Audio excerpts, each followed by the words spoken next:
Hello and welcome to another one of D's ADD videos. Today we're going to look at an example of rectangular approximation of area, more specifically an upper or a right endpoint example with infinite rectangles.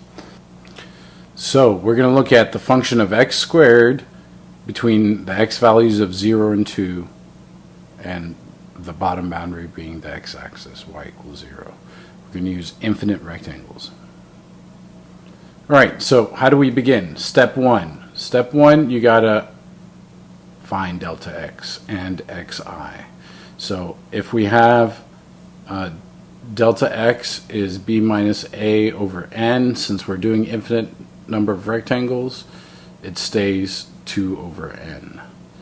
Then for xi, since it's a right endpoint, it's going to be a plus I times delta x, where a is 0 in this case, and delta x is 2 over n times I.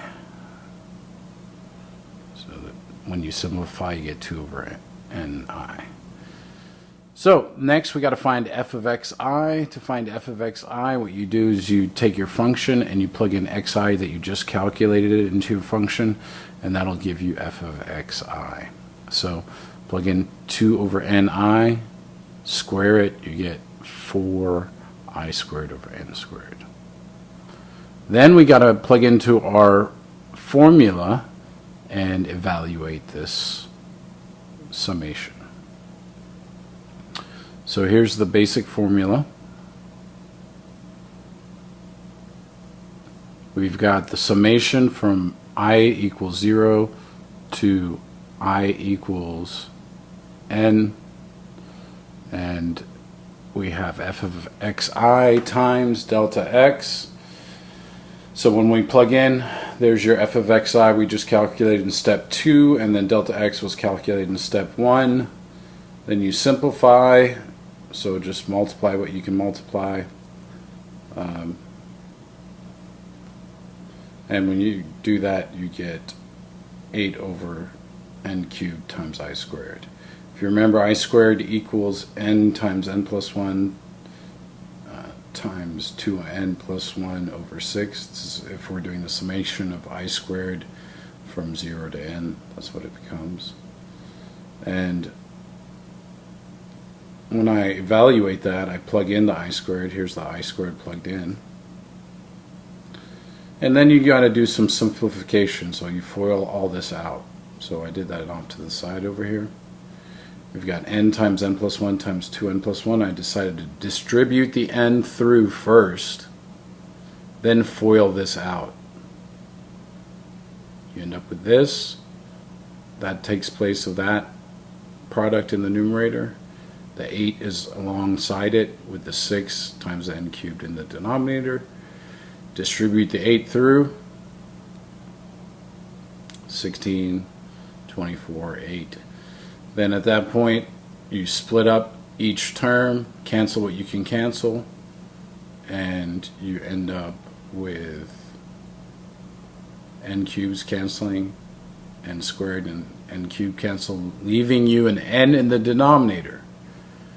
Here you'd be left with an n squared in the denominator. Numerically, there's a 2 that cancels out here, 4 is left up on top, 3 on bottom, 6 goes into 24 4 times. And then you can cancel a 2 out of the 16 and out of the 6. So at this point you get these 3 expressions, and then you remember that your number of rectangles is infinite, so therefore you got to take this limit as n approaches infinity, and then anything with an n in the denominator, finite number over infinite number, goes to 0.